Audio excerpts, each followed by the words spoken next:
কথায় আছে জোড়া শালিক দেখলে নাকি দিনটা খুব ভালো যায়। শুনেছি সকালে বা বিকেলে জোড়া শালিক যদি একসঙ্গে দেখা যায় তাহলে নাকি সেই দিনটা খুব ভালো কাটে। তো দেখো আমাদের বাড়ির সামনে মানে আমার বাবার বাড়ির সামনে বারান্দাতে শালিক পাখি বাসা বেঁধেছে। কি সুন্দর বাসা বেঁধেছে। আদির একটা পুরনো দোলনা ছিল, ছোটোবেলার দোলনা, সেই দোলনার মধ্যেই বাসাটা বেঁধেছে। তো কি সকালবেলাতেই ঘুম থেকে উঠে একটা দারুণ দৃশ্য দেখলাম। পাখি খড়কুটো নিয়ে এসে সুন্দরভাবে বাসা বাঁধছে। সেটা দেখেই ভাবলাম তোমাদের সঙ্গে একটু শেয়ার করি। আর দেখেছো তো এত কিছুর মধ্যে তোমাদেরকে গুড মর্নিং বলাটাই হয়নি। গুড মর্নিং এভরিওয়ান, কেমন আছো সবাই? আশা করি সবাই খুব ভালো আছো, সুস্থ আছো। আমিও খুব ভালো আছি। সকালটা যেহেতু এত সুন্দরভাবে শুরু হয়েছে, মনে হয় গোটা দিনটা আজকে ভালোই যাবে। অবশ্য আমার জীবনে আজকে একটা বিশেষ দিন। কী দিন সেটা তোমাদেরকে পরে বলছি, ভিডিওটা দেখতে থাকো। আশা করছি আজকের ভিডিওটা তোমাদের ভালো লাগবে। আজকে সম্পূর্ণ অন্যরকম একটা ভিডিও নিয়ে এসেছি। আশা করছি তোমাদের ভিডিওটা সত্যিই ভালো লাগবে। আর এখানে আদি দেখো অনেকক্ষণ ধরে ওয়েট করছে পাখিগুলোকে দেখার জন্য।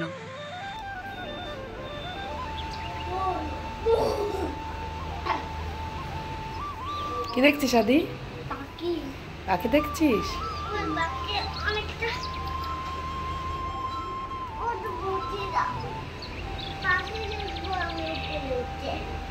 সকালবেলাতেই বাড়ির পাশ দিয়ে গোপাল ঠাকুর নিয়ে যাচ্ছিল। বাড়ির পাশেই গোপাল পুজো হয়েছিল, বেশ গোপালটা বড়, জানো তো, অনেকটা বড় গোপাল। তো দেখতে দেখতে মাথাতেই থেকেই বেরিয়ে গেছিলো যে ভিডিও করতে হবে। হঠাৎ মাথার মধ্যে আসলে এ বাবা ভিডিওই করা হয়নি। তখন আবার তাড়াতাড়ি করে মোবাইলটা নিয়ে এসে ভিডিও করতে গিয়েই দেখছি গোপাল ঠাকুরটা নিয়ে অনেকটা দূর চলে গেছে। কি করব, যারা নাচ করছিল আবির নিয়ে নাচ করতে করতে যাচ্ছিল তাদের ভিডিওটাই একটুখানি করে নিলাম। কিন্তু গোপাল ঠাকুরটা তোমাদের দেখানো হলো না। দেখো সবাই কী সুন্দর নাচ করতে করতে যাচ্ছে। তো ভালো লাগছিল দেখতে। আওয়াজটা দিলাম না, তার কারণ এত জোরে আওয়াজ হচ্ছিল না, ওই কারণে চারিদিকের আওয়াজ একবারে হয়ে পুরো ঘেটে ঘ হয়ে যাচ্ছিল, সেই কারণে আওয়াজটা তোমাদের দিতে পারলাম না। তো এখানে আজকে দুপুরবেলাতে ভাই গোবিন্দ মন্দিরে প্রসাদ দিয়েছিল, মানে গোবিন্দ মন্দিরে ভোগ দিয়েছিল। তো সেটাই নিয়ে এসে ঋতুমা মাকে সাজিয়ে দিচ্ছে। তো চলো তোমাদের বলেই দিই আজকে কি বিশেষ দিন। আজকে আমার মায়ের জন্মদিন। তো সেই জন্মদিন উপলক্ষেই ছোট্ট একটা আয়োজন করা হয়েছে। তোমরা তো জানো, অনেকেই জানো, যারা আমার ভিডিও দেখো তারা নিশ্চয়ই জানো যে আমার মা নিরামিষ খায়, আমিষ কোনো কিছু খায় না। তো মায়ের এই আজকে বিশেষ দিনে তো ভাবলাম মা এরকম না প্রসাদ খেতে খুব ভালোবাসে। তো মা তার জন্য মায়ের ইচ্ছাতেই গোবিন্দ মন্দিরে প্রসাদ দিয়েছিলাম। তো এই প্রসাদ অন্নপ্রসাদ নিয়ে এসেছি। তো মাকে এটাই ঋতুমা সুন্দর করে সাজিয়ে দিচ্ছে। মা আমাদের জন্য রান্না করেছে, স্পেশাল রান্না করেছে, কিন্তু মা নিরামিষ খাবে। আর মা বলছে এটাই নাকি মার সবথেকে প্রিয় খাবার। মাছ মাংস তো মা অনেক দিন আগে ছেড়ে দিয়েছে। বাবা মারা যাওয়ার পর থেকে মা সেটা মানে বাবা মারা যাওয়ার পরে খেত। তারপরে হঠাৎ মার মনে কি হলো, মা হঠাৎ মাছ মাংস টোটাল বন্ধ করে দিল। একটা কারণে বন্ধ করেছে, যেটা আমার ধারণা, মানে অনেক রকম কথা বলেছে। মানে এমন সমাজে আমরা মেয়েরা বাস করি না, স্বামী না থাকলে মেয়েদের জীবনে না সব কিছুই শূন্য হয়ে যায়। তো আমার মার জীবনটাও ঠিক ওই রকম হয়েছিল, জানো তো। তো বাবা মারা যাওয়ার পরে মানে অনেকে এমন মাকে কথা বলেছে, মা ওই দুঃখতেই না মাছ মাংস সমস্ত কিছু খাওয়া টোটাল বন্ধ করে দিয়েছে। তারপরে মাকে আমরা অনেক চেষ্টা করেছি খাওয়ানোর জন্য, কিন্তু মাকে না আর পারিনি। আর বাবা চলে যাওয়ার একটা শোক তো মার মধ্যে প্রচুর পরিমাণেই রয়েছে। তো ওই কারণেই মা পুরোপুরি মাছ মাংস ছেড়ে দিল, আর কোনোদিনও খেলো না। তো ঋতুমা আসার পরে ঋতুমা একটু ধরে বেঁধে চেষ্টা করে মাকে একটু ভালো রাখার। কিন্তু কি বলতো, মন থেকে যদি কেউ ভালো থাকতে না চায় তাকে তো জোর করে ভালো রাখা যায় না, তাই না? তো মাকে এদিকে প্রসাদটা মাকে ঋতুমা সুন্দর করে থালাতে সাজিয়ে দিল, মা ওটাই খেলো। আর এইখানে মার জন্য ভাই এগলেস একটা কেক নিয়ে এসেছিলো, কারণ মা তো ডিমের কেক খাবে না, ওই কারণে এগলেস একটা কেক নিয়ে এসেছিলো। সেই কেকটাই কাটা হচ্ছে, ছোট্ট আয়োজন। তো বেশ আনন্দ করছিলাম, মাকে একটু ভালো রাখার চেষ্টা করছিলাম।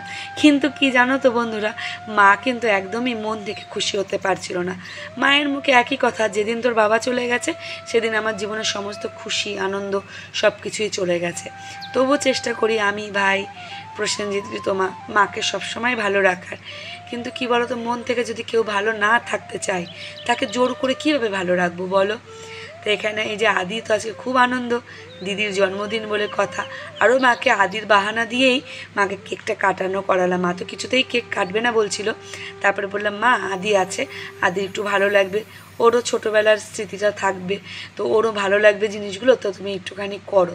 তা আদির উদ্দেশ্যে আরও মা করলো, নাহলে তো একদমই করতে চাইছিল না। তো এখানে আমাদেরকেও মা একটু একটু করে কেক খাই দিল, সেটার ভিডিও করা হয়নি, ভাইকেও খাই দিল। আর আদি দেখো কতটা পরিমাণে খুশি, মানে এতগুলো বছরে মাকে কতটা ভালো রাখতে পেরেছি আমরা দুই ভাই বোন জানি না, কিন্তু বাবা মারা যাওয়ার পরে খুব মানে চেষ্টা করি। বাবা বেঁচে থাকতে বাবা তো মাকে প্রচণ্ড আগলে রেখেছিল, প্রচণ্ড পরিমাণেই। তো বাবা চলে যাওয়ার পরে চেষ্টা করি আমরা দুই ভাই বোনই যে মাকে ভালো রাখার সম্পূর্ণভাবে, কিন্তু জানি না কত দূর কী পেরেছি। যদি পারতাম হয়তো মার বেঁচে থাকার ইচ্ছাটা আর একটু থাকতো, কিন্তু মায়ের না একদম বেঁচে থাকার ইচ্ছাটাই নেই, ওই জোর করে বেঁচে থাকা এরকম। তো এখানে দেখো মা আমাদের জন্য ইলিশ মাছ রান্না করেছিল, মাকে ভাই এনে দিয়েছিল ইলিশ মাছটা, বললো মা অনেকদিন তোমার হাতে ইলিশ মাছের ভাপা খাই না, তা তুমি রান্না করো। আর সেই কারণে মা রান্না করেছিল। এখানে আমরা সবাই খেতে বসেছি, মা আমাদেরকে খেতে দিচ্ছে। আমার আজকে খুব খারাপ লাগছিল ইলিশ মাছটা খেতে, কেন জানো তো বন্ধুরা, আমার মা না ইলিশ মাছ খেতে খুব ভালোবাসে। বাবা মারা যাওয়ার পরে তো মা মাছ খাওয়া একদমই বন্ধ করে দিয়েছে, তোমাদেরকে তো বললামই। আর বাবা মারা যাওয়ার পরে মা যেটুকু বা খেত, কিন্তু ওই ইলিশ মাছটা মা বন্ধ করে দিয়েছিল খাওয়া, কারণ বাবা প্রচণ্ড পরিমাণে ইলিশ মাছ খেতে ভালোবাসতো। তাই মায়ের সামনে এটা খেতে না আজকে খুবই কষ্ট হচ্ছিল। ওই যে ভাইয়ের মুখের দিকে তাকিয়ে খেলাম, নাহলে ভাই কষ্ট পাবে, ও হাতে করে এনেছে। আর এখানে দেখো খাওয়া দাওয়া করেই এসে দেখছি হনুমানের বিস্কিট খাচ্ছে। কাদের বাড়ি থেকে জানি না বিস্কিটের কৌটো সদ্য নিয়ে চলে এসছে, এনে আমাদের জানালায় বসে বসে বিস্কিট খাচ্ছে। এখানেও কৃষ্ণনগরে প্রচণ্ড পরিমাণে হনুমানের অত্যাচার, জানো তো, পাশেই তো তোমার নবদ্বীপ, এবার নবদ্বীপ পাশেই, ওর জন্য না প্রচণ্ড পরিমাণে হনুমানের অত্যাচার। সকাল বিকাল সন্ধ্যা একভাবে হনুমান আসতেই থাকে। তো এখানে আবার মায়ের জন্য একটুখানি পায়েস বানালাম। মা বলল চালের পায়েস খাবে না, সিমইয়ের পায়েস খাবে, মায়ের নাকি খেতে ইচ্ছা হয়েছে, তো সেটাই মায়ের জন্য বানিয়ে দিচ্ছি। তো মাকে বলেছিলাম যে দুপুরবেলাতেই বানাই, মা বলল না সন্ধ্যার দিকে বানাস, ওটাই ভালো হবে, তো সন্ধ্যাবেলা একটা টিফিনও হয়ে যাবে। তো এখানে দেখো দুধটাকে ভালো করে জাল দিয়ে দিয়েছি, আর কাজু কিশমিশটা দিয়ে দিয়েছিলাম, সেটা তোমাদের দেখানো হয়নি। আর এই যে ভাজা সিমইটা মা দিয়ে দিচ্ছে, আর আমি দুধটাকে ভালো করে নেড়ে দিচ্ছি।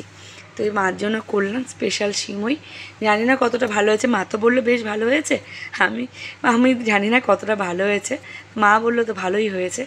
তো চলো, সিমইয়ের পায়েসটা আমার প্রায় কমপ্লিট। আশা করছি আজকে ভিডিওটা তোমাদের ভালো লাগলো, যদি ভালো লেগে থাকে অবশ্যই লাইক করো, শেয়ার করো। আর যারা যারা এখন আমার চ্যানেলে সাবস্ক্রাইব করনি কিন্তু আমার ভিডিও দেখতে ভালো লাগে, প্লিজ সাবস্ক্রাইব করে আমার পাশে দেখো, আমাকে এগিয়ে যেতে সাহায্য করো। আর তোমরা ভগবানের কাছে প্রে করো আমার মা যেন ভালো থাকে, সুস্থ থাকে। খুব অল্প বয়সে বাবাকে হারিয়েছি নতুন করে, আর কোনো কিছু হারাতে চাই না, মাকে ধরে রাখতে চাই। তো ভগবানের কাছে প্রার্থনা করি মা যেন সারা জীবন সুস্থ থাকে, ভালো থাকে। টাটা।